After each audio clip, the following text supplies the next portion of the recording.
Maiyegun. Remember, lórí YouTube. Maiyegun ti dé. Bọ́ bàbá gbé wúrẹ́. Maiyegun máa wí. Àní ẹ̀sùn àjò. Maiyegun ti dé. Ijó ìgbádìyẹ. Maiyegun máa wí. Àní ẹ̀sùn àjò. Maiyegun ti dé. Pẹ̀sìdó bá rúfin o. Maiyegun máa wí. Àní ẹ̀sùn àjò. Maiyegun ti dé. Hello there, brethren. Good morning to you. Good afternoon to you. And good evening to you from wherever you are joining us. It is Maiyegun live. Thank you very much for joining me. Remember, after reading the caption of the broadcast, read the description of the broadcast as well. Then like it, share it everywhere in order to invite your friends and then your not so friendly friends to join us.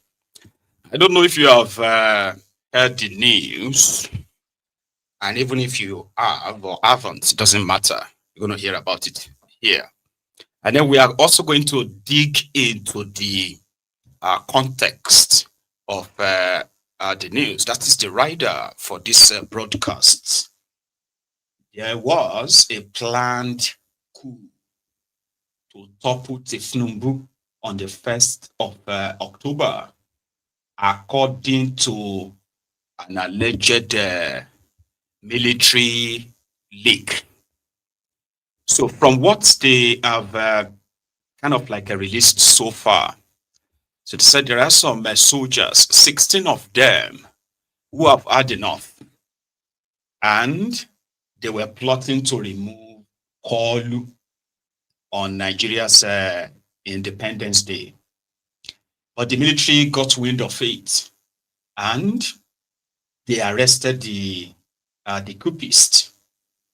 But initially, it was reported that they arrested these 16 soldiers for dereliction of duty, right?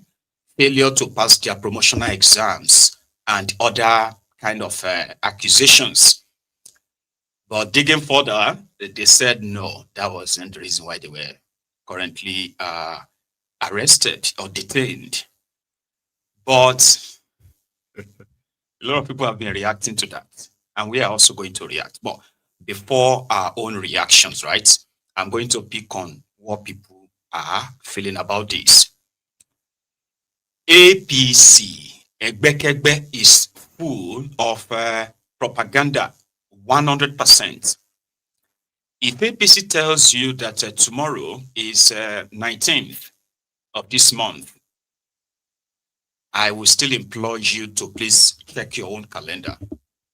If APC tells you that, okay, what time is it now? Okay, it's going to be 9 o'clock in the next 45 minutes, kind of, right? I will advise you to check your time. So this is why we want to look into this. So during Bokwari's time, they did drop this kind of news or story in their news. And we never get to know these coup plotters. We never get to know their names, where they are from, and the rest. But in the time of Tifnumbu's own, who seemed to have concluded the process of the state capture in Nigeria. So who else is going to have the resources that can infiltrate the already corrupt military, where most of them are like billionaires, by the way? So who is going to have that kind of resources right now in Nigeria of today that will be funding a coup against Tifnumbu? Looking around, right? But there are those who don't believe the story. That's the point. You know what I mean now? However, in the snippet of what they released about a coup, a supposed aborted coup in Nigeria, right? They mentioned the name of they didn't mention the name. They just said there's the leader, the brigadier general planning this coup.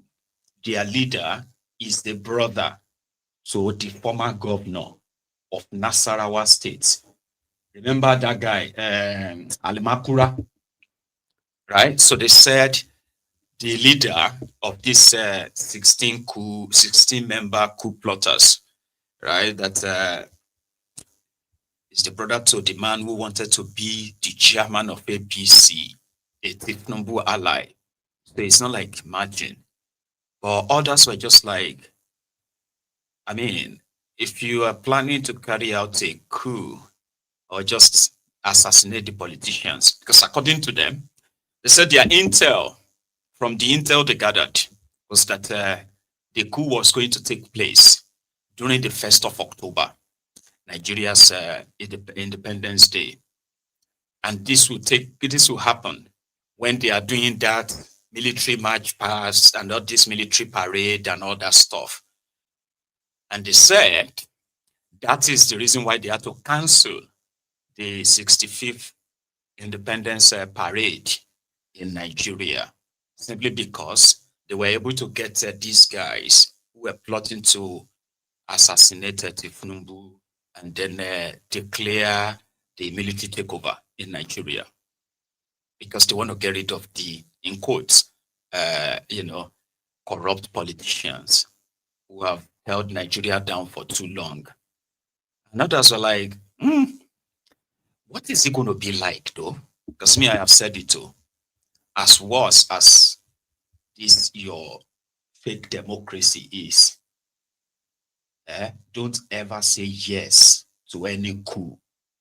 Instead of you to say yes to any coup in that contraption, it will even be better and ideal for you to put your entire support behind the peaceful breakup of the contraption, the peaceful breakup of Nigeria.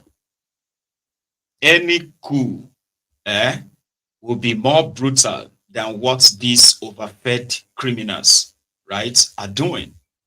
And then it will be under their, their guns and all that, which means more people will likely actually die fighting them than how many that will die on. Well, people are dying now anyway. I'm just saying.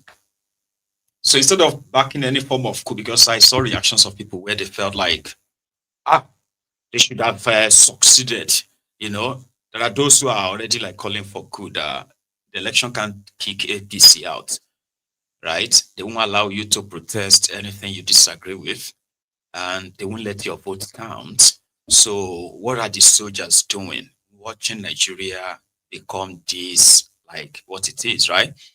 So hearing the news that there is a failed coup, I think I had what do you call it? I had a screenshotted part of that because I had to grab it, right? So according to the guy, he said the ringleader of the coup is one Lieutenant Colonel Alimakura. We have been walking around to try to get the image of this Colonel Alimakura. All right. So they said, don't be confused, because we have two Alimakuras in the army, two brothers, and both are Lieutenant Colonel. One is the commanding officer of 343 Artillery Regiment in LLA.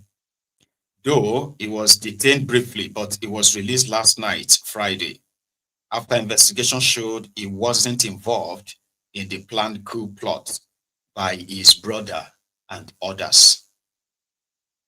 And then read on. It said the accused Lieutenant Colonel Al-Bakura just came back from a course in China and was posted to the NSA office, Referendum's office. That's where the person who led the coup to topple them is coming from. So they posted him. He just came back from China, on training from China. So, which is like, Nigeria military training somewhere in China. And he just came back. And when he came back, he got arrested, right? So he is a no-nonsense infantry officer and very popular in Maiduguri, Borno State. Both Alimakuras are nephew of the former Nigerian governor, Nasarawa governor. Seeing the full list of the accused officers, most of them are from northern Nigeria. Sadly, the young ones among them were deceived to join the plan. None of them has access to their family members currently. That's the story they put in the media.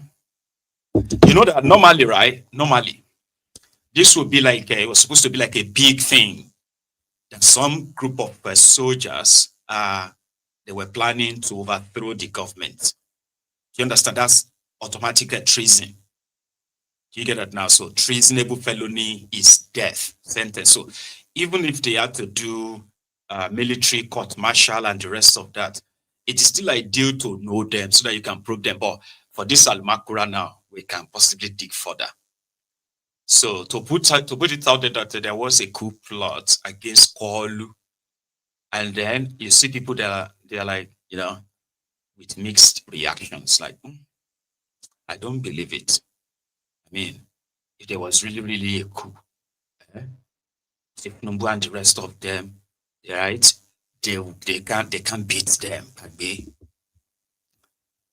So it's just one of these APC propaganda to continue to drop them in there, out there, so that others will pick on this and say, oh, they know they couldn't defeat Numbu. They are trying to sponsor coup, to remove him and the rest of that. But from northern Nigeria, right. So that will give it a bit of, okay, if we can get the names of these officers out of the 16 of them, they are mostly northerners. So definitely the North possibly has any other plan. If you have to follow that lead, you just be like, it's APC. Can you actually believe them? APC is that child that cry wolf. Everybody rush out and say, where's the wolf? As I was just joking. And cry wolf again. Then when the real wolf comes, and they cry wolves, everybody was like, no, just ignore him. So that sometimes is what APC is. But most of the time, they even have to create their own kind of like news. Right? It will lead to nowhere, right? But I don't understand why they do that, though, right? But National Security Advisor Referendum, who was with Koolu in France, and they returned back to Abuja. I think it was last night or thereabout. So we hope they will let us see the faces and the names of these coup plotters. And if it is actually true, if it happened to be true, well, it may just be a sign of what is still to come. Something bigger than just a coup or a protest or election. Something that they will likely not be able to undo if they figure out that some people or some military soldiers are indeed plotting to remove a Koolu. It's all mixed up, right? So yesterday when Koolu was still in Rome, I met with what's his name again? Said it's Trump's envoy to Africa, Bolos, something Marcel Bolos or something. Give me a second. I'm going to figure out the name. So they said this guy represents Trump in, like envoy means like represented the US in African and Arabian Peninsula matter. So met with Koolu. And after their meeting, he spoke to their NTA, where he was kind of like asked about this, the story and the story of American, it's not even a story, right? The effort of the American congressman and senator making the move to put Nigeria under watch, where Christians are being persecuted in the world, being killed and all that. So that bill then will make it look like the killings in Nigeria is basically religious. A narrative that they believe will be much injurious to them, that will help, if it sticks, right, that it will help the US, okay, to place embargo on so many of them, all these politicians, and even on Nigeria. This, but they are like their own pushback. So meeting somebody from Trump's administration, who was then asked, and he just said, well, there is no religious killings in Nigeria. There is no, you know what I mean? Like the Muslims are also being killed. The bottom line is that whether Muslims or Christians, Nigerians are being genocided in their country by armed terrorists. Armed terrorists that the government of Nigeria seemed to have become so overwhelmed. Now, since they do not want to admit that they have been overwhelmed, they have been compromised, and the rest of that. So they had to use this video I'm about to play, right? They had to use that to convince themselves that, oh, then maybe it's not, maybe it's not that bad then, since we can push back and say, oh, it's just killings going on in Nigeria. There is nothing called religious killings or Muslims, or you know what I mean? So people started digging into the background of the guy himself first. So this bolus or bolas or something, right? Mossad said it's either Massad Bolus. Yeah, that's his name. Massad something Bolus. After meeting with Koolu. Fine, good to see you. Good to see you as well. So see you. Relax. So fire to sing, yes, fire.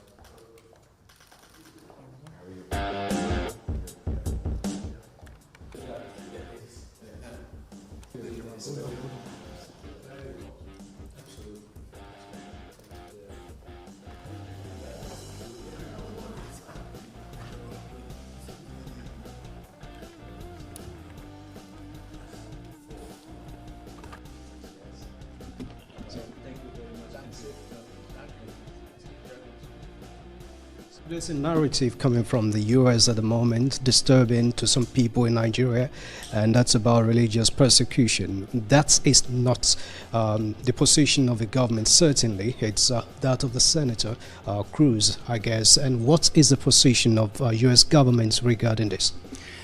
This is certainly unfortunate, of course. Any incident, any loss of life is absolutely unfortunate. Those who know the terrain well know that terrorism has no color and no religion and no tribe. People of all religions and all tribes are dying as a result of terrorist acts, but it's very unfortunate. We even know that Boko Haram and ISIS are killing more Muslims than Christians. So people are suffering from all sorts of backgrounds. This is not specifically targeted about one group or the other. However, any loss of life is too many. One is too many, and we should work together in partnership to put an end to this. With regards to, there are other incidents that happen to be in the Middle Belt, for example, where farmers are located. Most of these farmers happen to be Christian, and some herdsmen are going through and they have these incidents. But we definitely, it's not something that we can say is specifically targeted about a specific group. However, we must work together to put an end to this. The Nigerian government and the President Tinubu's administration have recently taken additional measures and put more resources in those areas. And we've seen some improvements in recent weeks. We appreciate those measures, and we definitely look forward to more of those. And we look forward to ending these sorts of acts wherever they come from. And we know that Nigeria is a melting pot. Nigeria is a country in which all sorts of religious groups and other groups, ethnic and tribal and other groups are living together in harmony for centuries. And Nigerian population is split 50-50 probably between Christians and Muslims. So this has never been a serious religious issue and should not be. But we appreciate what President Tinubu has done, and we shall continue to work together to make sure. Nuisance Lele. Nuisance Lele. We actually had to go and check to be sure that it's not like the hired bishops that they hired for the endorsement of Muslim tickets, remember? So the update showed that is Donald Trump's envoy. So the Arabian Peninsula and African affairs. Do you get that now? So he is originally from the Middle East. Do you get? So, boy, it's like Middle Eastern American that way. Just like you have Nigerian American, you have. So he said we have been living together in peace and harmony for centuries. Do you know 1 century is 100 years? We have not lived together in peace and harmony. No. Everybody respected their territories and the Fulanis who are killing the people in Nigeria. All right? The Fulani terrorists who are killing people in Nigeria. Now, don't get it twisted, though, so that we don't kind of major in minor and minor in major. I don't even know what that means, but anyway, here is a thing you need to understand. All right? The Fulani terrorists who have been very much like mobilized enough fighters, like their own soldiers. They are running into like tens of thousands across Nigeria. So then we also have the Boko Haram, the ISWAP. Boko Haram first started, right? It was the Boko Haram. And the Boko Haram, you know what that means? The book is Haram. Western education is Haram. So they were categorically targeting communities that, schools, burning down schools and telling people not to send their children to school. So in the states where the population is majorly Muslim, especially in Core North, where this is really suffered. Do you get that now, right? You now get to probe further and realize that, the selected communities that the Boko Haram actually really targeted, apart from the military formation, sure you get targeting military formations, attacking the military and, killing soldiers and all that, which is also part of it. But I'm talking about their targets, the communities they were going, right? They were communities that are majorly Christian communities. They were not just burning their schools, they were burning their churches too. You see where they suspected that there is an opposition coming from the clerics. For example, there were northern clerics who actually condemned this terrorism. Some of them were killed. Their mosques burned down by Boko Haram. Their communities ransacked, people killed. But, these were not primary target of these terrorists, if we are being honest. But Muslims being killed, have they killed more Muslims than they have killed more Christians? As the argument is kind of going. I don't want to make it about Christians and Muslims in this regard. But the destructions suffered by the Christians that we have documented, they are enough to be alarming, like to alarm anybody, including the government of a country. Now, if that number of Christians killed by these terrorists that we have seen is even so small to the numbers of Muslims they have slaughtered, it's an indictment now. It's actually not a get out of jail card. It's an indictment. The indictment means the Christians have tried not to keep quiet. So how did they convince the Muslims to accept these killings of these terrorists, that we still have northerners, yes, northern clerics, who have openly confessed that the Boko Haram terrorists are freedom fighters? Now, to the Fulani terrorists, they are not sort of like ransacking the northern part of Nigeria like we have witnessed in the middle belt part of Nigeria, but they literally turned Benue State the food basket of Nigeria. That's the popular slogan for them, the food basket of the nation. They turned it to the graveyard center of the nation under Boko Haram, Fulani terrorists everywhere, So that doesn't mean that every Fulani is a terrorist. No. So the argument of but every tribe and every ethnic has their own criminals and all that. No. You are mixing the whole thing up, and that's what they want you to do. To tackle a problem or to end the problem, you must first admit to it and say, well, this is the problem. So whether you are a Fulani, an Hausa, or Kanuri, or a Biron, or a Jukun, every part of that, what they categorize as part of northern Nigeria, whether you're a Muslim or a Christian, right? You can at least be honest and say, these are the killers. Do you get me now? There is no point in defending your religion. In the process, you know that you're actually defending the terrorists as well. We have seen it many times. Right? So if the death that we record that puts Nigeria on the map as one of the most terrorized countries in the world today, from Plateau to Benue to Taraba to Yobe to Borno, even to Borno, to Niger, to Zamfara, to Sokoto, where Lakurawas have gained ground. They are teaching people Quran under the trees. Areas where they have conquered, that the Nigerian government considered as ungoverned areas. But they have ungoverned areas in Nigeria. I'm not kidding you.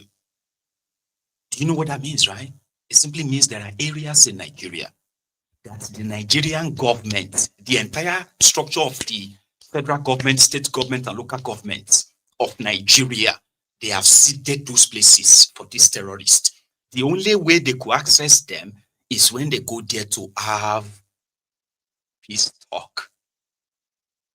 These terrorists did not only commit the crime that they killed people and chased people away, those who couldn't go away, those they didn't kill, and their farms, they kept them, and they're teaching their children Quran under, they're taking pictures of what they are doing Friday prayers in the territories that terrorists control in Nigeria. So if the numbers of Christians we have seen and documented killed, if they are very small to the number of Muslims killed by these terrorists in Nigeria, first you have to identify who are those killing these people. Once you do that, right, then that simply means we actually have more problems on our hands than we can imagine.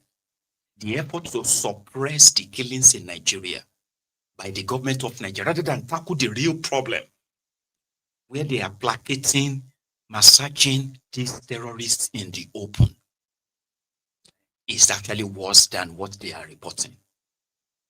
I feel strong about that. So if you are a northerner that currently feels so triggered that America is talking about Christians being killed in Nigeria, and you, right now, you believe, maybe based on what they are saying to you right now, that, oh, they have killed more Muslims, you should be alarmed. You should be alarmed. I said, then, why did they let that happen? If these terrorists that are claiming Allah Akbar have actually killed more Muslims in Nigeria than reported, you should not be backing them and be shouting, we must fight our country. America cannot come and tell us what to do. America is the one behind this, all these jargons that some of you are saying online. If you can think it, if you can reason them. Number one, you can't deny the number of dead bodies, pictures, gory pictures, videos that litters the social media every day, from everywhere. You can't deny that. Now imagine if they succeeded in hiding those killed as Muslims, as they are putting it right now. You should actually be much angrier and ask America to sanction these criminals who allow all of this. Because they are telling you every now and then, Operation Safe Corridor, repentant terrorist, and all this nonsense. So what else are they not telling you? What are they hiding from you?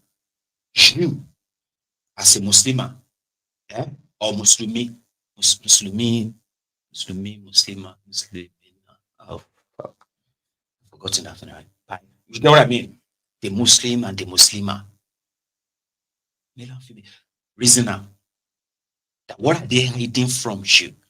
How come they are trying to control your rage? Because they want you to feel upset that they mentioned that the terrorists killing Nigerians, they are jihadists to Muslims, and you are a Muslim, and you disagree with that information. But in your disagreement, you are not denying that they are killing Christians. No, they are, of course. But now they have told you that they have even killed more Muslims. Yeah, they have told you now that these people have killed more Muslims than Christians. How do you feel? Still feel like America is trying to... I'll show you something. And I advise viewers discretion, by the way, just so you don't get ambushed. These are recent events, the atrocities of these terrorists.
Is tired of burial.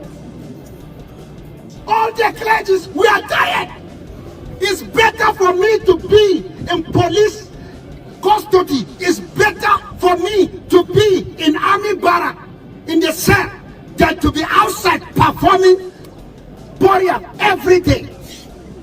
My brother was there too. And they expect us to silence. Now, it's an order. It's not an advice.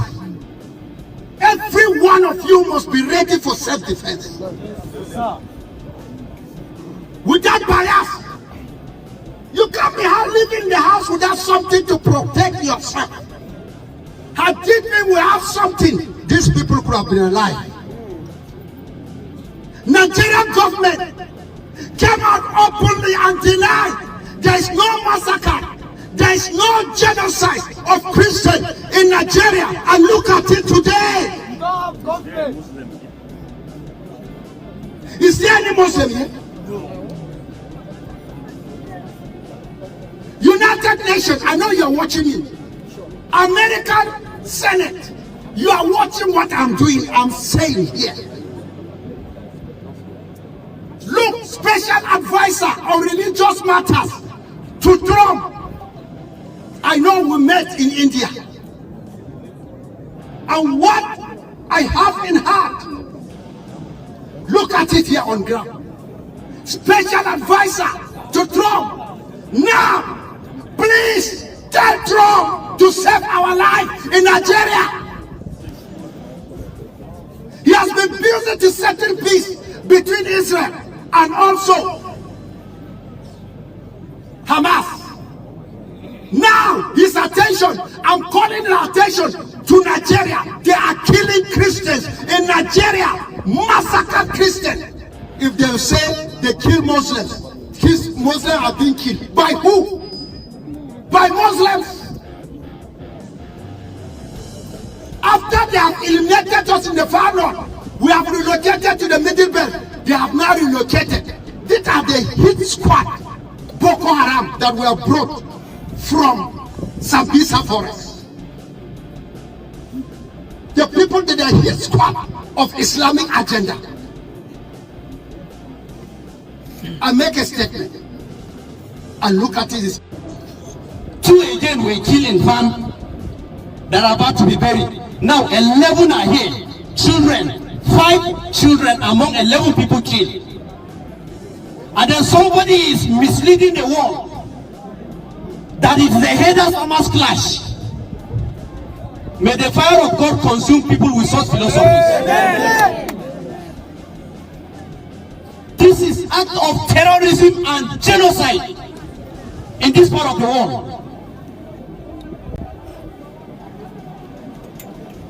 Answer. We want the world to know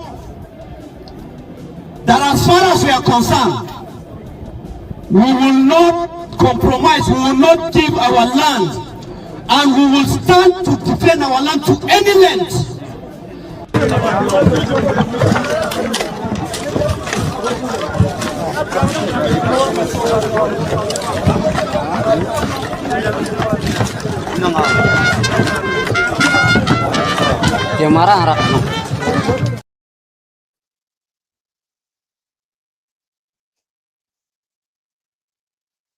This that you watched is just about 3 days ago. So the bleeding is real, the killing is real. If they say they are killing Christians, they are killing Muslims, who are those killing them? Are they not the same people they put together Operation Safe Corridor for? Are they not the same people they are doing repentant terrorists for? Those who kidnap children, raped them, and then they returned back as repentant terrorists and his family. Nigerian government doesn't even see that they have to separate these children from these terrorists. No, they match them together because Islamically they cannot separate them. They are now together because they got married in the camp of Boko Haram. Nigeria is spending billions. Borno State is spending billions. All of them are spending billions to take care of these terrorists. And the terrorism, it has now become like a Cobra effect. You know the story of the Cobra effect, right? I think it was the 19th century British colonized India. So I don't remember the full story, but you grasp it, right? So in Mumbai, they had the problem of snakes, cobra, biting people on the plantation and all of that. So the colonial administrator now put out a notice that everybody that kills a cobra will get rewarded with 1 shilling. So within a month or two, all of the cobras in the entire India were like gone. So the problem solved. No, it's not solved. What happened next? Indians started breeding cobras that they would take and collect the shillings.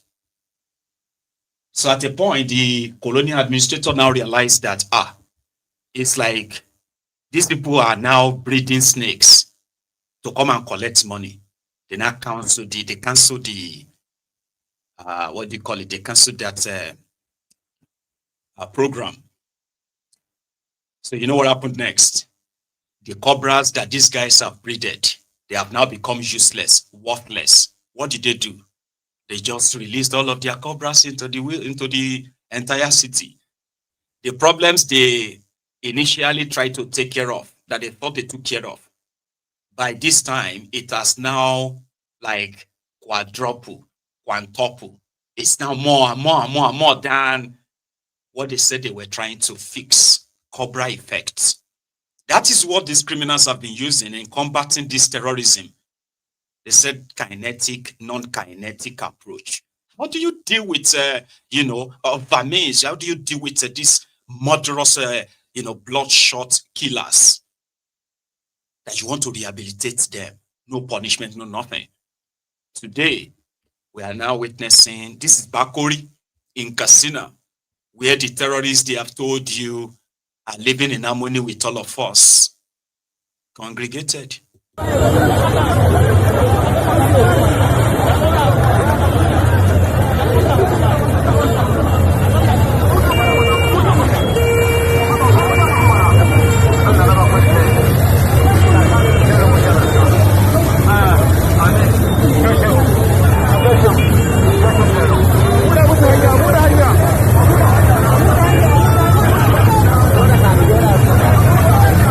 hankali yawa ku shigo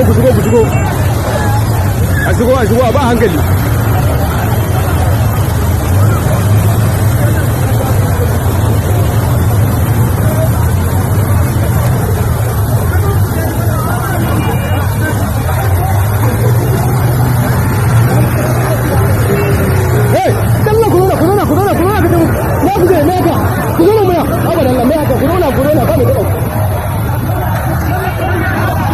zauna kake nan. Ku ku mota wallahi da abin nan. Zauna kake. Zauna.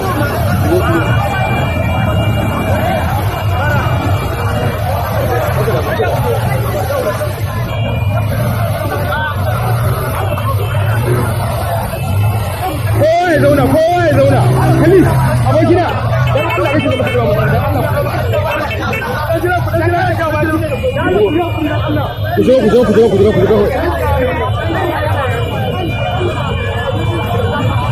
Yawwa.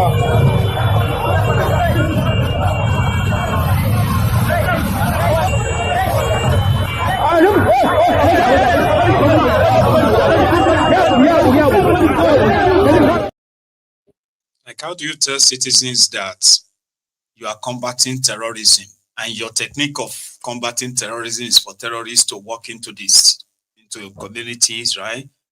Where you have women, children, elderly and all that, right? Young people that are easily, impressed. And they are looking at all these guys. They are looking at how people are treating them, respecting them. And they look at them that they look different. They are with guns and all of that. These are the people terrorizing us. But look at how all these government officials are respecting them. Look at how that one is talking. Oh man, look at the other one there. That one is not talking. Children are to see all of this. So how do you want any sensible person to believe you that you are fighting terrorism? But now these guys, they explain to us. You don't get it, right? I'll tell you something. The terrorists are not the ones explaining to us why they are doing what they are doing. And, oh, we are very sorry for what we have done. Please forgive us. They are not even apologizing to Nigerians. They are not remorse of anything. Criminal politicians are the one talking to us, telling us what the terrorists are saying. Or maybe not saying. It's about land. Give them land now. How many land people won't use?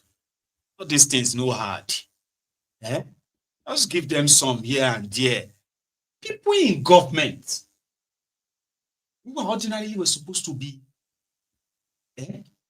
triggered that, guns. Some people, they are that armed. No, you cannot. There is no country that will allow you to accumulate weapons single-handedly, like stockpile weapons that could actually, arm an entire army, that could make you raise an army. There is no government that will allow it. The only country where they have the ready-made army is United States of America, where almost like 4 out of every 10 person you see is a trained shooter, is a gun owner, or somebody who uses guns once in a while. So there's no country, even you in America, they won't allow you. If they know that you are stockpiling weapons, they will bring in their SWAT, they will come and take all these weapons away. And you are going away for a long time. As free as Americans are still there to own their guns. They come to your house and they see this stockpile. But these terrorists will walk to town with all these war weapons, RPG. Some of the weapons, I believe some of the Nigerian soldiers will be admiring them holding such guns. And you want to tell us that we are overreacting for not believing in all these lies and what you just, allow these murderers, these terrorists to ride their roughshod just like that. While citizens who peacefully expresses their own displeasure with the arrangement of the contraption and the rest of that are hunted down. Like, how does that work? How do people feel comfortable with understanding things like this? And you are still like, so I'm like, how does that work? Crazy, yeah? Here, I wanted to explain to Nigerians that, these terrorists too, they have their own special, immunity or something that they are allowed to carry weapons. They're not born you well. And these are not licensed weapons. So these are weapons that they call automatic rifles that shouldn't be in the hands of any civilian. Government issued license will allow you to have automatic rifle like that. But they carry them. I mean, okay, this is me now trying to talk about law, something that doesn't really exist. It is that so disgraceful that these terrorists will make videos of themselves. They have nothing to worry about. Post it on social media. They have social media accounts. I think I got one earlier. Let me see if I still have it. Right. Terrorist. Dan miƙe, dan miƙe, dan ƙara miƙa, dan ƙara miƙa, dan ƙara miƙa. Da alamun tsayin ka bai kai ba da saura. Ɗiyi. Talakawan Najeriya da ɓarayin Najeriya da sojojin Najeriya. Don muna buƙatar kuɗaɗe a taimaka mana, in ba haka za mu ƙara ta'addanci. Faɗin wannan kun dai san sulhu ake yi. PNDP. DSS. To ka cire hannun mana, ka ci a salfa. Kun ga shugaban ƙasa na Bola Ahmed Tinubu namu mai ba mu shawara a yi sata. A ci gaba da cin kayan mutane. Gwamnatin tarayya Abuja su ce local government ɗin su Tinubu. Mun gaishe ku. Zaune suna ne. At least those ones have ads. Like, it's okay, they've got, you won't say, where are the cows? You know?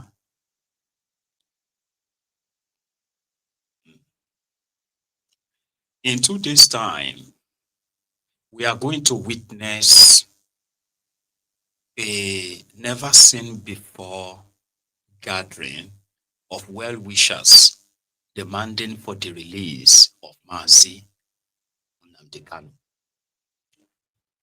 The regime of Tifnumbu, they've done a lot, especially in the last 72 hours when the police IG made move. One, to see if they could get Omoyele Sowore committed to prison before the end of work yesterday. But somehow, they got denied, shockingly. Then they filed another kind of like injunction. What they call that thing again? Injunction, which is to say, no, they cannot gather. It's not safe. People will hijack it and all other nonsense they normally have to pull every time the people are about to come for them. So, Tifnumbu and his gang are currently around. And the protest to demand for the release of Mazi Nnamdi Kanu on Monday is going to be peaceful. However, the police got what they call an injunction and a court order, which, according to them, the protesters shouldn't go to Eagle Square. They should not go to the National Assembly. And of course, they should not even get closer to the Aso Rock. They should not be seen at the fountain. What do you call that place again? Something fountain, Abuja. So it's more or less like, according to the police, so it's more or less like don't gather at all. Or maybe you should just go to the Yanya or the Nasarawa side. Kind of. But to Omoyele Sowore, the right of people to assemble is well enshrined in the Constitution, and the police have failed to stop the protests. So this gimmick of don't group here, don't stop here, don't go there is just gimmicks. You got me? They're just gimmicks. And they are not asking for a pardon for Mazi Nnamdi Kanu. They are demanding for the unconditional release of the leader of the IPOB, the indigenous people of Biafra, just so you know. Because once you hear the IPOB like this, it could be like see your blood the shot it high. I don't know why it sends so much dread, what do you call it? Down your spines, right? So to Showore, before that, the guy that was supposed to be the NANS president, had this to say towards the Monday. Good afternoon, Nigerians. My name is Comrade Atiku Issa, the National President of NANS. I'm here to address you today on the planned protest for the release of Mazi Nnamdi Kanu. As the National President of NANS, on the day of my inauguration, some touts led by Olugbenga Adeyeye, Olushola Ladoja, Lukman Salahuddin, Babatunde Akinteye, known as Bapti, came with machetes and took me away. And I was later arrested by the Department of State Services. While in their custody, I stayed close to Mazi Nnamdi Kanu. And I realized that he is a man of great passion and love for all Nigerians, irrespective of where you come from. He helped me while I was in detention, gave me valuable advice, and stood by me. And today, I am a free man. Now, Mazi Nnamdi Kanu is somebody I know very well. He has been unlawfully detained by the government because he hates injustice. And we must stand with Mazi Nnamdi Kanu. I urge all Nigerians to come out on the 20th of October to protest and ensure that he is released. If bandits and criminals will sit with government representatives with their guns and still go back to go and kidnap, humiliate, maim Nigerians, I see no reason why Mazi Nnamdi Kanu should continue to be in detention. Let us all come out. It is not the fault of these criminals in government that people are suffering today, but because people have become docile, they accept anything, and that is why these people will continue to humiliate those docile Nigerians. Let us all come out en masse. The power of unity is stronger than the power of those in government. Let us not be afraid of anything, because I believe that life can only be worthy of living if living is to the fullest. We must demand for justice and ensure that Mazi Nnamdi Kanu is released. Thank you very much. I remain Comrade Atiku Issa, the National President of NANS. Even though the guy that they swapped him with is currently parading himself as the president of NANS, APC faction. This one, Atiku Issa, is the Aluta faction or the opposition faction. And he did speak well, right? He spoke well. And that's one thing, though. I haven't met Mazi Nnamdi Kanu. We've never had any chats, never exchanged any complimentaries or whatever. But I have been one of those who have paid. I mean, I used to kind of be ignorant too, because I was younger then, right? And over time, it didn't even actually really take time, right, for me to realize that what this person is talking about, right? If everybody thinks right, everybody should be talking about it no matter where you come from, rather than form an army to defend the people that actually put all of us in this situation. And then things got so kind of like escalated to where it is set today. So if you meet with him, you are likely going to probably have a lot to apologize for. Maybe not to him, but to yourself, for making yourself so cheap and easy to be deceived by those who don't even mean well for you. Those who are responsible for the insecurity, they are responsible for your security and safety. If I'm talking to you right now in this peaceful manner, and behind the scene, I am sponsoring some armed people to be committing any crime. It is the job of the government to ensure that they are exposed, I am exposed in that sense, not you having to put together armed groups in order to use their crime as evidence to convict somebody else. You know? But we can't all possibly just maybe agree. Even if we disagree on everything about, Nnamdi Kanu, there will be something. There will be something you are going to be like, well, that's true. Oh, that's not fair. Okay, yeah, I get it. That's not right. Even if you don't like it. Those who are supposed to keep us safe are telling us that the reason why they can't keep us safe is because somebody who has no control over the military, the police, the secret police, and every other thing resources that these guys have is more powerful than them. And you want to believe that. The same set of criminals are telling you that they are forgiving and pardoning terrorists, that you don't even have their names. You don't have where they have been released to. All this stuff that you are supposed to say, oh, the government should have them. They don't. So Monday is going to be Monday, according to Showore too. Pardon lists, while Nnamdi Kanu's name was left out. What does that say about justice, morality, and the government's priorities? Well, thank you for having me. I am not here to plead for pardon for Nnamdi Kanu. The president pardoned people who were convicted of various degrees of crimes.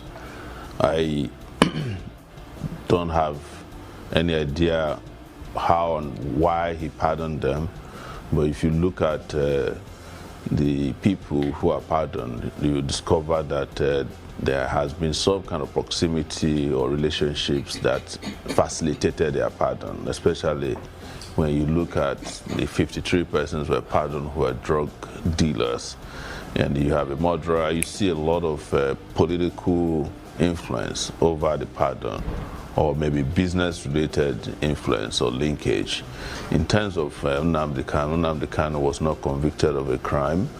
He has been in and out of detention over the last 10 years, simply because he started a radio program known as Radio Biafra, where he began talking about the liberation of the people of the Southeast under Biafra. And that was where his problem started. He was granted bail, left Nigeria, and they went to Kenya, abducted him, an extraordinary rendition him back to Nigeria.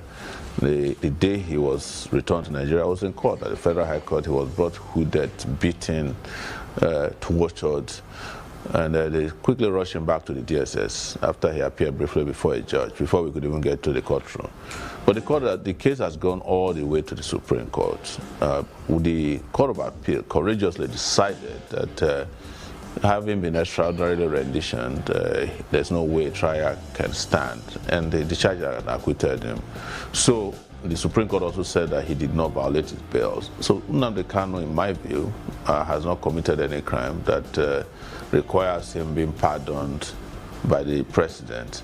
What the president should do, and what we've asked the federal government of Nigeria to do, the Nigerian state to do, is to discontinue this sham trial, because apparently there was no crime, and you can't sustain a trial when there's no crime established. He's been tried under what they call the Terrorism Act, or is it the Terrorism Prevention Act. I've been detained for 45 days under that act before.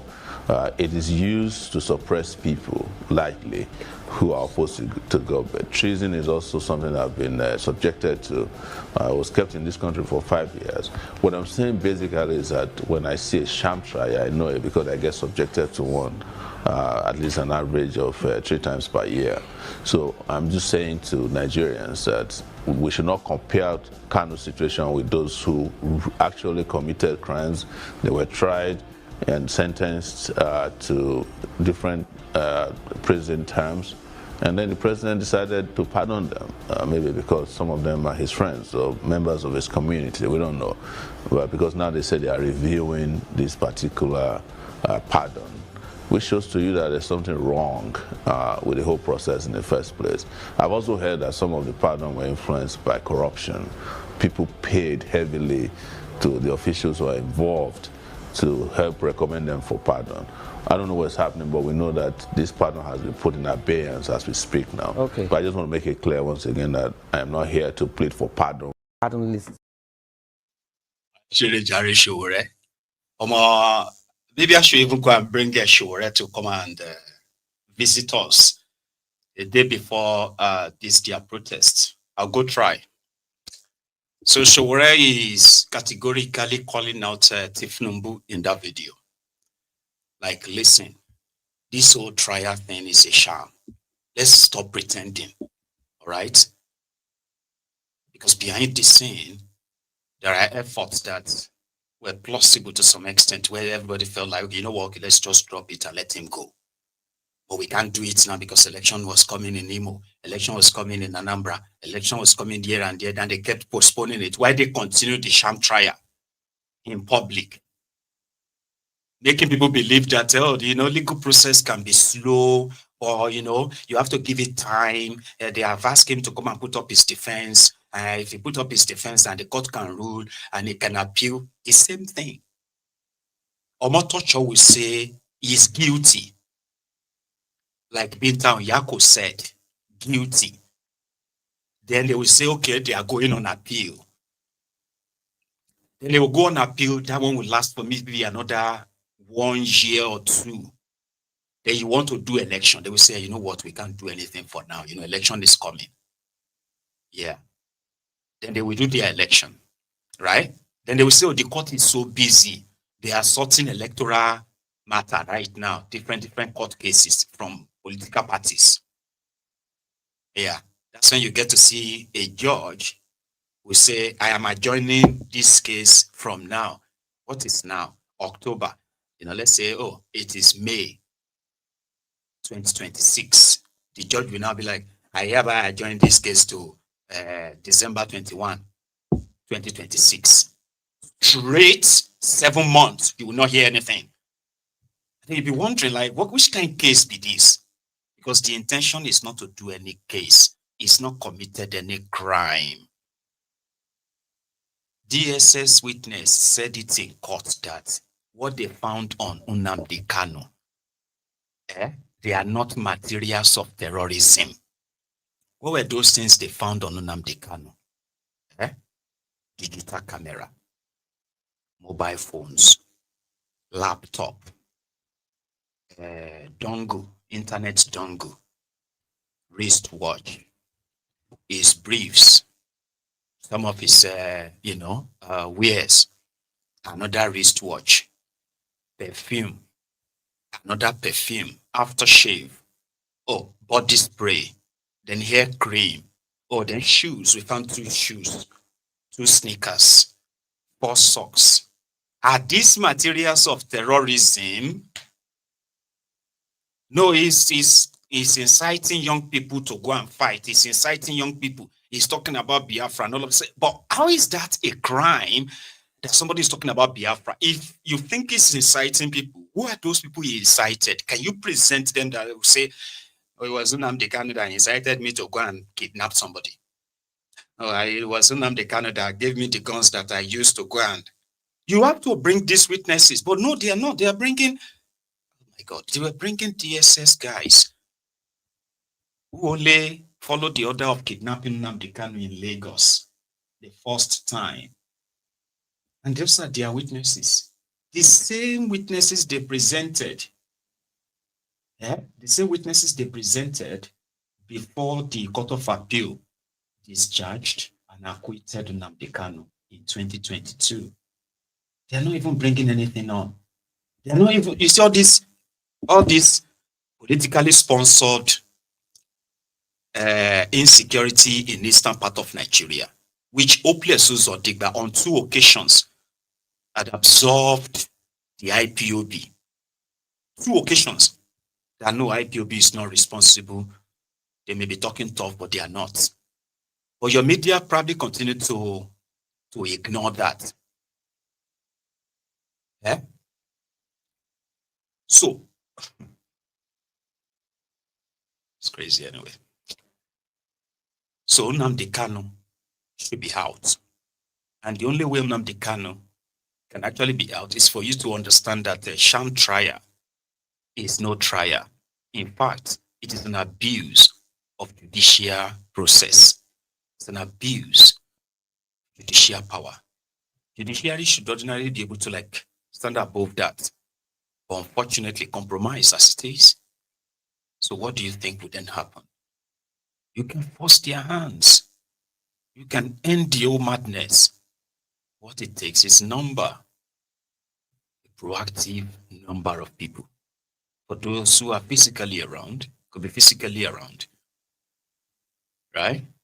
So you would expect them to at least bring something from this Eastern Nigeria and say, okay, this was Nnamdi Kanu's doing. Here are the witnesses. So no, there's nothing like that. They continue to push their propaganda and push and push and push, while they continue to also compromise the legal process as well. A case that they could have ended at most 6 months. But the intention is not to end it, right? It is to slowly drain him, mentally weaken him, break him, and hopefully, health-wise, decimate him. Something that at a point that they will feel so much like he's just going to go home to go and die. Nnamdi Kanu is not feeling fine. He is not well. The states conspire to continue to deny him access to proper health care. How wicked do you think that could be? Access to medical care. And follow your own law, your court. If Nnamdi Kanu has any case to go to any court, or at all, it shouldn't be in anybody's detention, not in prison, not in DSS, nowhere. He should be coming from his house to attend to any case, because he's got no case. So I have heard that they are planning to, arrest Omoyele Sowore tomorrow evening. It won't be surprising. Others are like, no, it will be arrested on the day, go.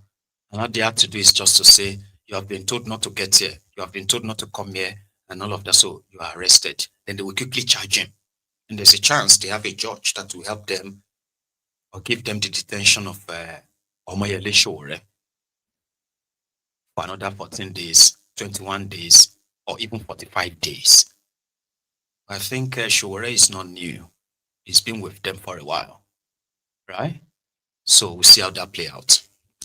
Now, going forward, by the way, there is a young lady that appealed to the governor or the people of Edo State. She was said to have been kidnapped just a few days ago. Her kidnappers are now demanding for 20 million naira. Who are the kidnappers? I beg, my people, I beg. Mona help me. Since on Saturday last week, that they kidnapped me. Money never come. Please, Mona help me. May I come up for here? I beg. I beg. See my leg. I don't be working again. I don't swear no. Mona help me, my people. I beg. I beg. May they don't kill me. Mona help me. I beg.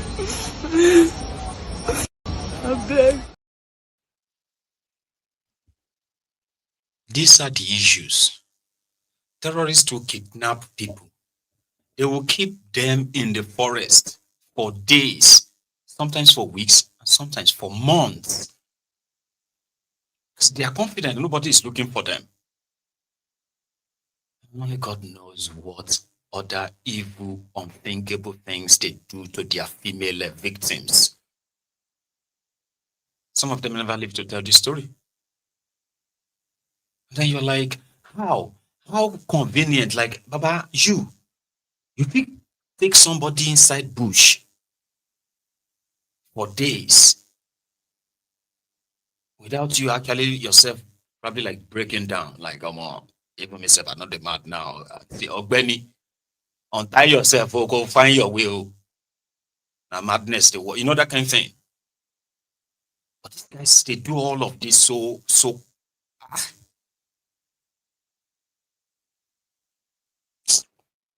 They're not the only people terrorizing the people. This Yaloja thing, Yeki or so, that will allow Yaloja in Edo State that Tiknubu's daughter, the first daughter of the Federal Republic, she went to Edo State to crown Yaloja of Edo State, Yaloja General and all that. So if I say Yaloja tenor are kicked off, and the traders are already feeling it. The new Yaloja. This year, now you not make me come they sell for market. See the ticket. CPO wife, you not come they let me sell for market. Now house, now I come they sell if I buy. See ya. 1, 2, 3, 4, 5. As I said that, so you go put ticket and say now waiting government say make it they tell. Now in the court so. How much should they collect for your help inside market? He go collect if I said as it be 10 places he go say 2,000. Okay. If now 50 he go say 3,000. Ticket when they cut 100 naira for Yebe, for Sabo, for Uaha, for Wanake. Now so the ticket as the packer give me now just load and put for house. He say na 200. But I go say if the day when I go Benin, now I go go report for Benin. For all those Governor House. Now as the packer give me the packer. I don't tire. No money, no price of the ticket. So she go use the date, take over the ticket, and whereas now 100 estimate will they collect, and now she they collect 1,500, they collect 2,000 for una hand. How much you say you pay? 1,500. How much you say you pay? This year, now you not make me. They are not coming to help the people. They are coming to steal from you. Thieves only come to deceive, that is to lie, to steal, and also to kill. That's exactly what these guys are. Money here and there, because they understand this accumulation of all these pieces of money. That's what comes to 100 million naira, 200 million naira, 1.5 billion naira. Say, okay, hello, Yaloja, we have sent our this monthly remittance, ma. Yeah, we are working hard. All the markets, some of them are not paying yet, but we are working hard, ma. Yeah. 750 million.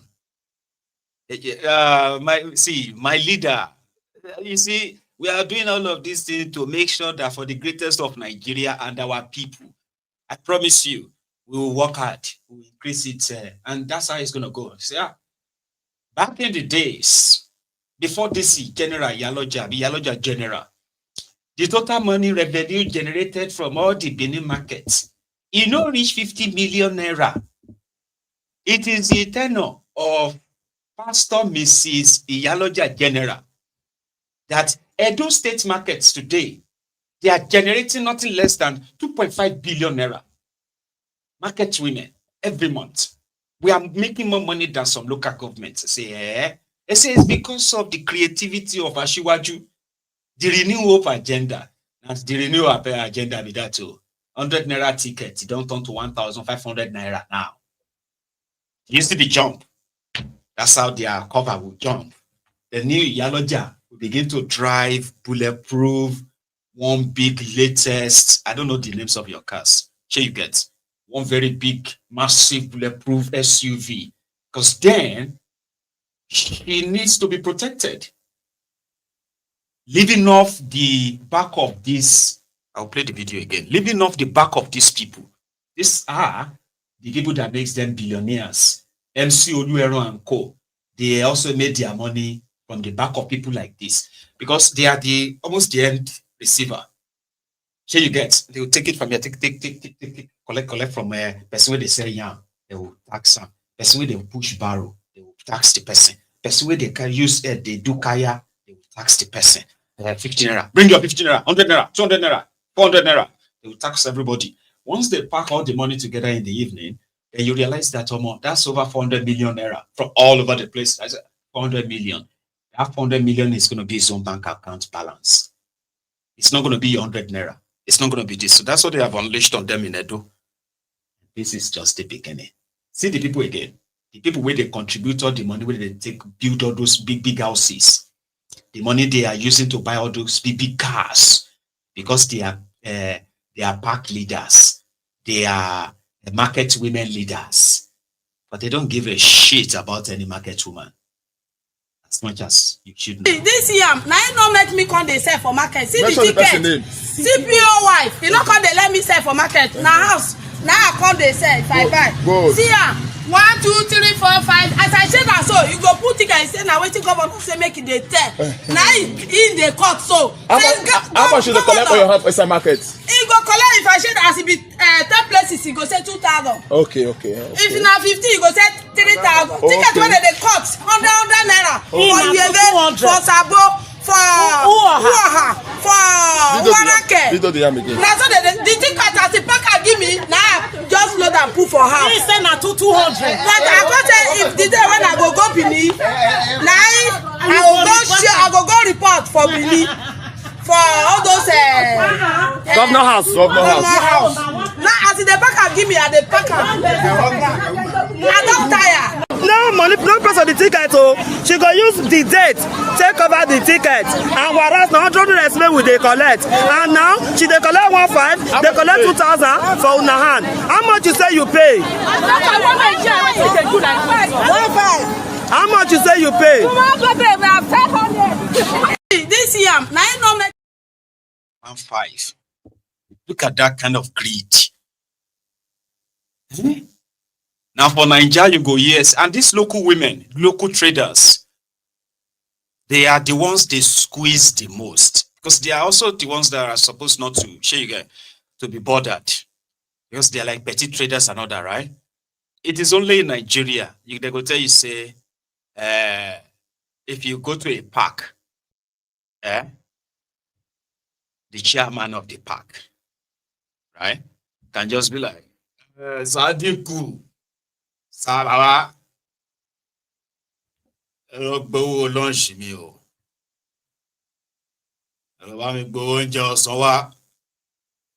This ownje money for lunch is going to be like they will start taxing every shop, start taxing everybody.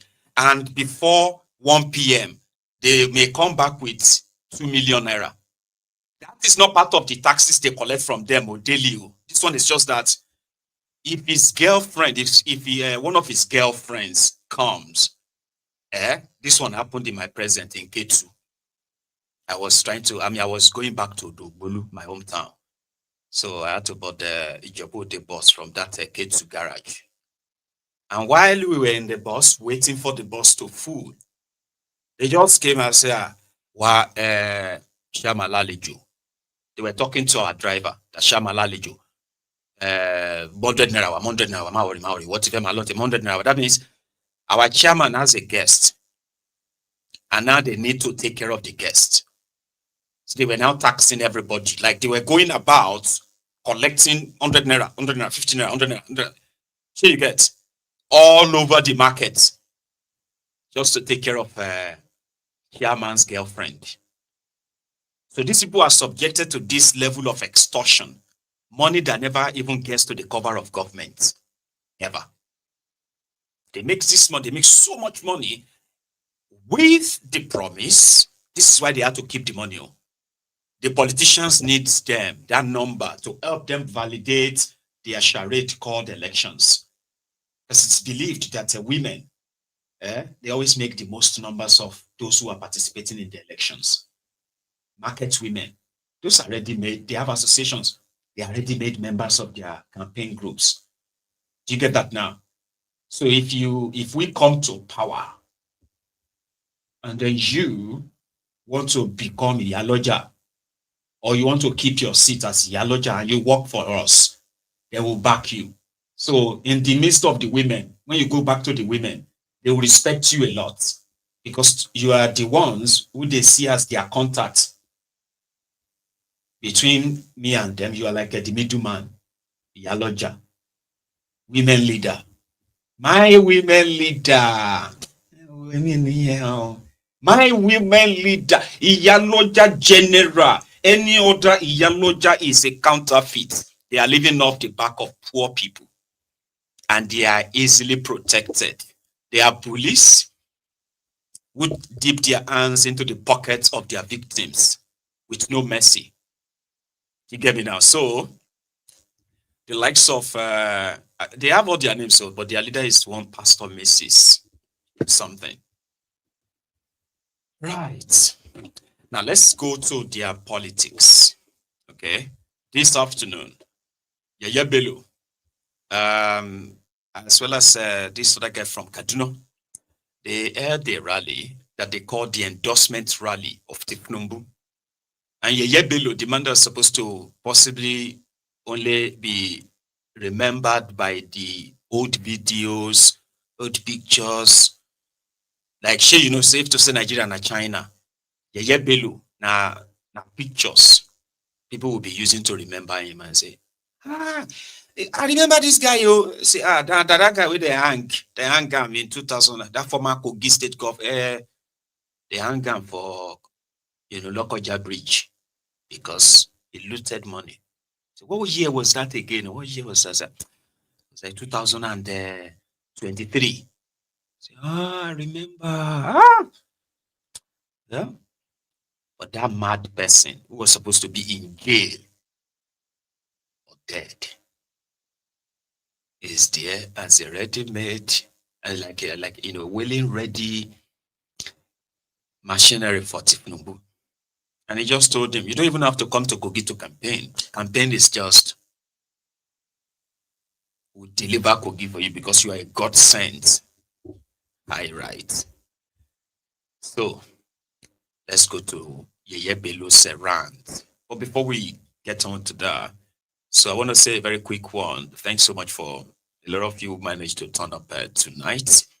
Check your notification, especially on YouTube, to make sure that you will be receiving the notification when Maiyegun is live, okay? Subscribe to my channel as well if you haven't, if this is your first time. And then to the rest of us, right? We are over 1,200 of us on YouTube a moment ago. So I want to say quickly, if you can take a moment, just a moment. While you are watching this video, of course, right? Take a moment and like the broadcast.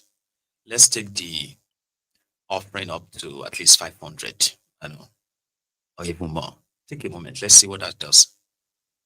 Now, Yeye Bello, 2027 Tiknumbu. Those in favor of the motion that Governor Ahmed Usman Ododo FCA should go for his second time, say aye.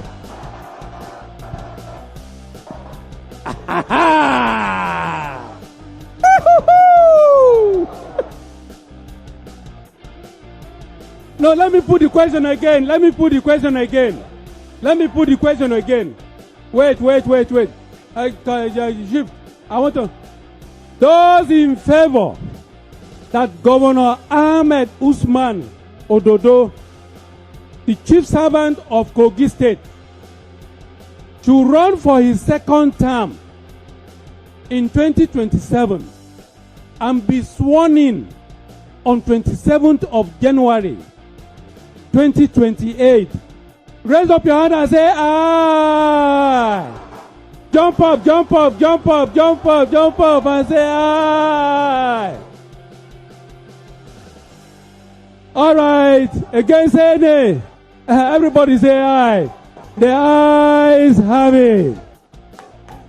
Your Excellency, give my gavel. I don't eat them. Wow. Your Excellency, Mr. President of Kogi State, we will tell you, Mr. President, you don't even need to come to Kogi State to campaign. Am I lying?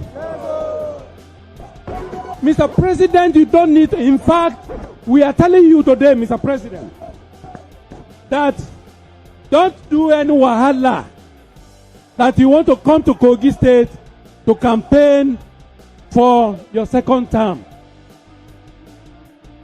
no opposition in Kogi State. Those that are making noise somewhere, they have not seen the lion. When the lion roars, they will roll their tail. Kai, Mr. President, Allahu Akbar. It's okay now. No Allah. Yeah.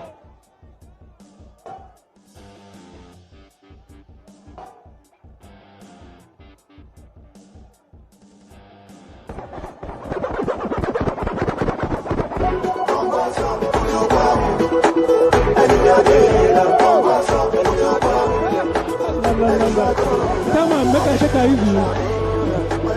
Eh? It's okay now. No, Look, let me say congratulations, Mr. President. We're not just talking of your winning, but we are talking of your legacy by the special grace of God. Because every great nation must have a leader that everybody gravitates towards. President Bola Ahmed Tinubu, you are that leader that all of us shall gravitate towards, even after your second term in office. We pray for you, Mr. President. We pray for you, Governor Ahmed Usman Ododo. You will live long. My president, my governor, my Ododo Sin will live long with sound health, more prosperity for each and every one of us. Mr. President, congratulations. My governor, congratulations. APC, congratulations. We thank Mr. President for all the various things he has done for us in Kogi State, appointment-wise, infrastructural-wise, fighting insecurity, more money, and the rest. Mr. President, we thank you. Your son, Governor Ahmed. You won't need a car to travel. You won't need an aeroplane to travel. You will just say, I want to go to London. And you'll be in London. Whether you believe it or not.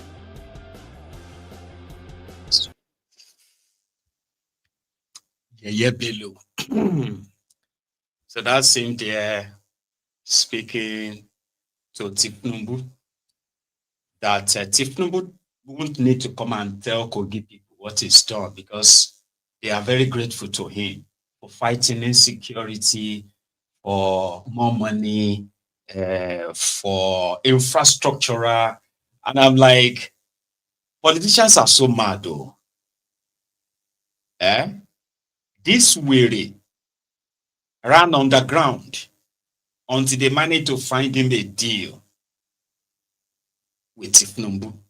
He ran aground that he was like camouflaging, going everywhere. Now he's calling himself a lion. And you see that dance? That way he was like, he's an armed criminal himself. In Kogi State, he's got his own armed militia for politics. And they are not afraid to shoot and kill because they've done it many times. We call him Governor Tatata. They composed the music for this guy that they celebrated. They said he's very rugged. You understand? He is a brutal, cold-hearted killer, a criminal to the core. But he finds home in ABC, and there are many like him. They found him there. And this time around, like if you remember him very well, right? That was the same way he was everywhere talking about Bokuwari. So right now he's finding his way back into the heart of Tifnumbu because he's one of those who walked then to stop Koolu. Then changed 9 minutes, like El Rufaya. So he's promising violence. That's what he's promising. Tinubu, all they need is just for Tinubu to just hand Kogi, give Kogi to them. Is to G, who is the Olodo of Kogi, right? Which is their governor, right? So that one will undo every resources to that, every resource they send to them. And then the cover of the DSS and all that. All of now will be DSS, policemen, senior police officers. They are very close in mischief with these guys. You know what I mean? Like you sit down with them, they'll be plotting on how to go and, you know, rig elections, take some people away. You, director, you will sit down there with them. I say, okay, Baba, okay. And so, what's going to happen, Your Excellency? Say, no, your own money is ready. On your way out, they will take care of you.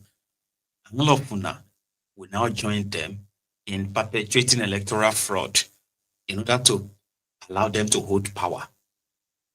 And somehow, you are supposed to actually be patriotic to Nigeria, Abi? Not to the politicians, no? Who knows? So the video I'm about to share with you right now ordinarily won't be anybody's business. But for two reasons why it should be our business. And hopefully, there will be a follow-up kind of like action. The first reason why the video I'm about to share with you next concerns us is because the guy involved is a senator. He's one of the senators of Nigeria. A guy who has the track record of brutality and, of course, abuse of power too, or abuse of privilege, using his position to put people away that crosses him. So that is why this story or this video you're about to watch next concerns us. The second one is the story of a domestic violence, all right, which in itself is also coming from his estranged wife right now. I am talking about Regina and Ned. You've seen the video, right? Right, so I don't know what happened between them. So they said Regina was complaining of, Regina Daniel, so she was complaining of a domestic violence and all that, but she's had enough, so she's moved out. While out there, Ned, a current senator in Nigeria, sent some thugs to go and retrieve something from her. In the process, they assaulted her. I don't have the full story, but the part I have, the ones I kind of am privy to, got me interested. The senator, Ned, and his estranged wife. No, in fact, no, scratch that. It is Regina facing those sent by her husband, Ned, to assault her and her brother. Madam,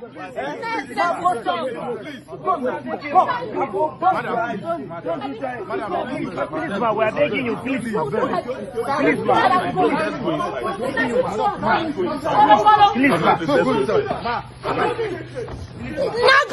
calm down. Did anything happen to my sister?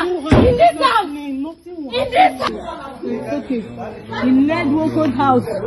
In Ned Woko's house, I am nothing. But in my house, I am free. No, you're still as valuable. Mom, look at me. Look at me, Mom. Baby, once again, I cannot stand the violence. It's too much. It's too much. Don't go give water now. Don't go give water. Just relax.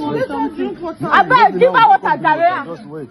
I actually want something. Just relax. Wait. Shame on you. Are you bringing out a gun? Hey, can you imagine? Wait. Can you imagine this?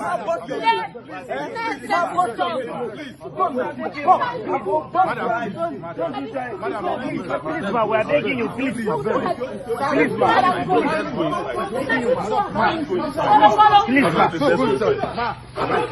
Not going to be this fight. I mean, not going to be this fight.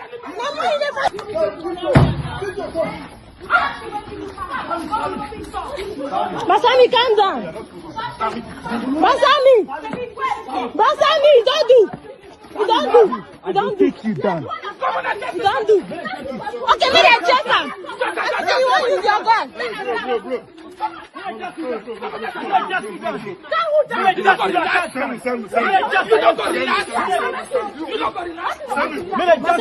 down, please.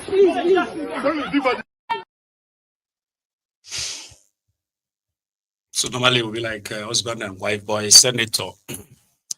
So they said that there's actually a clip where Ned was being kind of like appealed to, Regina, her mom, they were apologizing to Ned, and Ned was kind of like protesting that, okay, would you stop now saying, I am not your father, I'm not your father. You know what that means? Like, don't talk to me like that, you are not my father. And it's like, I'm your husband. I can ask you, you know what I mean? So that video also surfaced. So if Regina has been assaulted or violated in her home, and this time around she wants to probably make a formal complaint against this her husband, I will be interested, right? Yeah, just to see how he's going to use that same power he's been using to put people away. Use it on his wife, if this should go public, because it's already public now. Ned. Oh, she would not tell me, look, you are not my father. She would tell me, I swear to God. She said, you are not my father. I said, no, I'm your husband. Go to bed. Please, let go. You are my everything.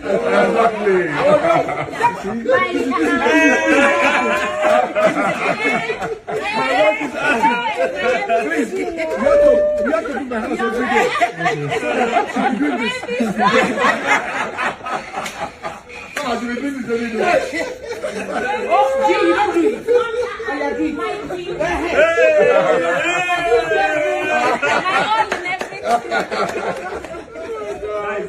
I love that. But that was before what happened last night, I think. Now, it's not a laughing matter, by the way, when Alex Otti issued his own sort of like caveat, sort of, last week. The Deputy Speaker, Benjamin Kalu, who was in Abia, was entertaining his supporters when he bragged that Abians deserve better. No matter what Alex Otti is doing in Abia State, he is just using veil to cover their eyes because Abians are getting more money, and therefore Alex Otti should be doing more than what he is doing, and APC will kick him out. They will do everything that it takes to ensure that Alex Otti is removed as governor in 2027. Benjamin Kalu never really declared if he's going to be running against Alex, but his statement has prompted responses from almost every corner. He's in APC, and he's not really kind of like that trusted.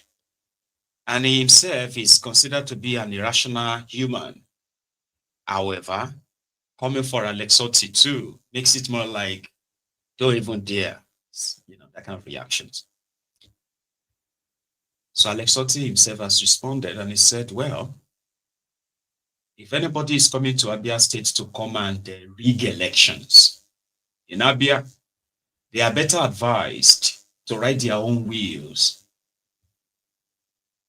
An indirect word for like, because you are going to go back in body bags. Yeah, that's the kind of statement, but not literally, not like that, right? So he says, like, because if you come to Abia State to rig elections, you are likely not going to go back alive. So they now consider that as a threat. Too much of a threat coming from the mouth of a state governor. He must be sanctioned. DSS must investigate this. Why would they say that people will, I am coming there. My dear man, E82. See you soon. So Alex Oti, his reaction. I've had some people around him say, oh, they must take over the state, they will write results. The only advice I have for them is that if they truly want to write results, they should write something else before that time. You know what it is? Their will. Because this is our state, nobody can intimidate us. But having said that, am I threatened? Absolutely no. Do I bother about that? Absolutely no. But I want us to maintain peace and decorum. Okay? Samson, I don't know if I've answered your question. Yeah, so Freedom March to the Nigerian House, New York City. On the 20th. Well, that's a good one. I'm actually glad I left that on longer. So if you are in the US, in New York City, and other places where this global mobilization or global movement for the unconditional release of Mazi Kanu, right? You can join in solidarity. Let the numbers swell. Make videos. Record your own personal messages. Post them online. You would have done a great deal. I mean, you have done us a great deal of favor, by the way. So thank you. So a quick reminder that we are still doing very well on our numbers, right? Especially on YouTube. It simply means that you see that we keep reminding us lately to keep liking and liking. That can help us push us back up to the recommendation, and majority of you can now possibly begin to get notifications, right? So we need to keep it up, okay? So we've been around 1,200 for a while now. So if we can get the number at least to 700, 800, you have no idea what magic it will do. Do you want to try? Thank you. Just take a moment, right? Just leave the comment section and once, one is enough. All right.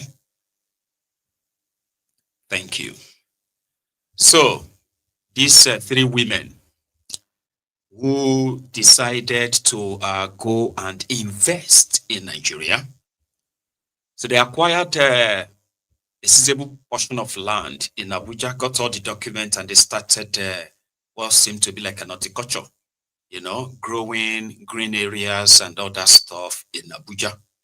And the area itself is kind of like a green, you know, like park for people, free park, where the weakest bulldozers have reached the place. And not just that, it has become a very much like a choice land for the powers that be.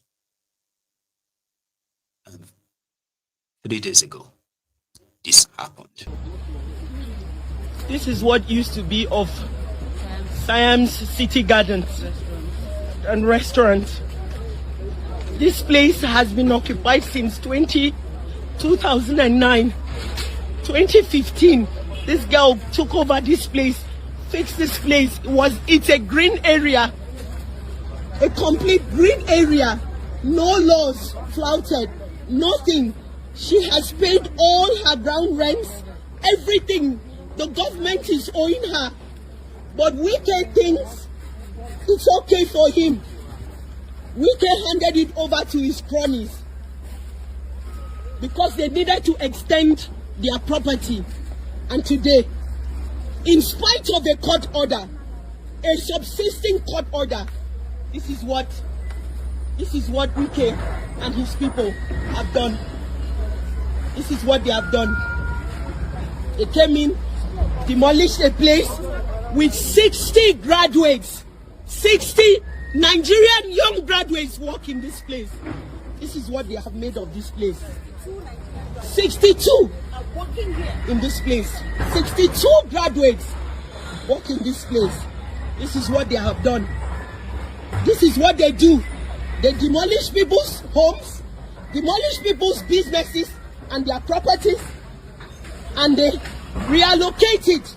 Even though there was a court order, Wike reallocated this property to his cronies. Look at this, is what is happening. He reallocated this property to his cronies so they can build a house, a place that is supposed to be a green area, waterway. This is what Wike has done. This is what Wike has done. This is what they have done. So this is it. This is the country where you want young Nigerians to return from abroad. The president said they should come home. To return home, they come home, fix their businesses, and the government will destroy it. This is Nigeria. This is it. This is Nigeria. This is the country you want people to come home to. This girl built this place from scratch. From scratch. Every tree planted here. Every grass. Wike has by his hands taken jobs from 62 people in one day. In one single day. In a country that is battling insecurity. In just one place, young people have been taken out of jobs. Where they want us to go from here? Just one out of many. One out of many. May Nigeria not happen to you. May Nigeria not happen to me. It's one very passive prayer that sometimes is funny to people. We are all going to be victims of Nigeria. It's just a matter of time. So sometimes you have to invest in your own insurance so that when Nigeria happens to you, you can handle it, manage it, if you live to tell the story. There are many that won't live to tell the story. Turn by Turn Nigeria Limited. Remember? Like there is this special greed in this crop of politicians that I want to go back to the 60s, 50s, even 70s to go and read the lifestyle of the politicians of that era. Because they were also adjudged to be very corrupt. So I wanted to go and study, read more about their corruption. Maybe I can kind of, link the type of mindset of that time and the one you have right now. Because right now, I just believe that there is no bigger, higher group of people who are united in their greed. And their greed is so huge that it's going to consume them. It will.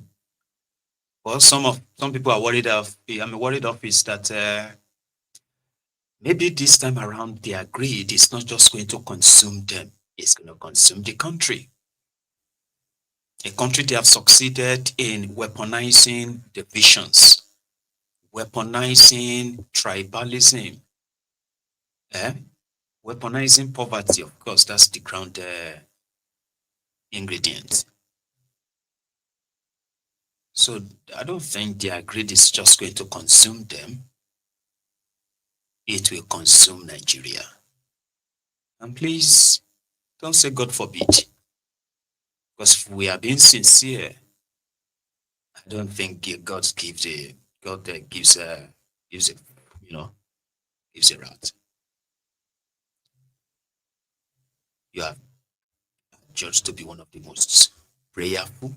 You even have those who are doing national prayer for Nigeria, like organized national prayer. There are those who are fasting and praying for Nigeria from January to December.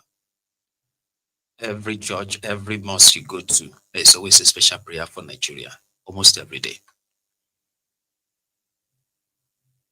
You can't pray for something that is deliberate, something that is intentional.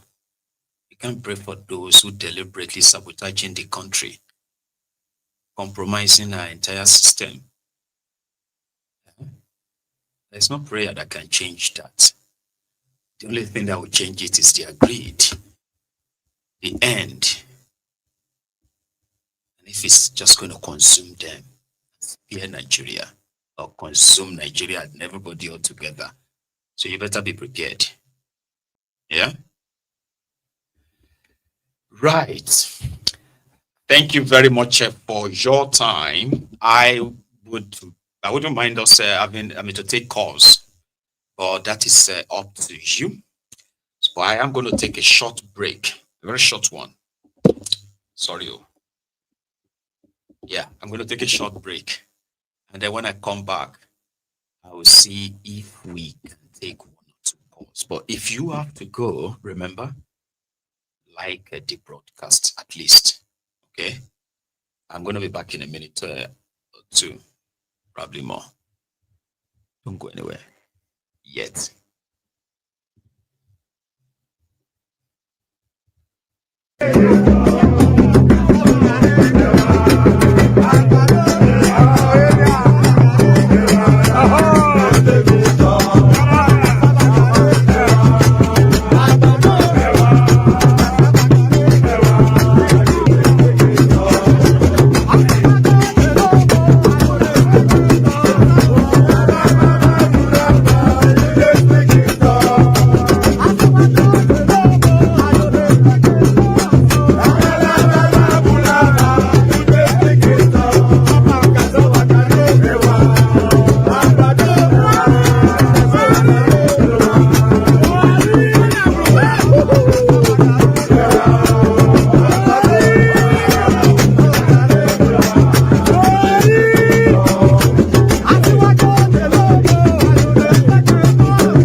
Right. So I think I have a problem with the line. I've tried.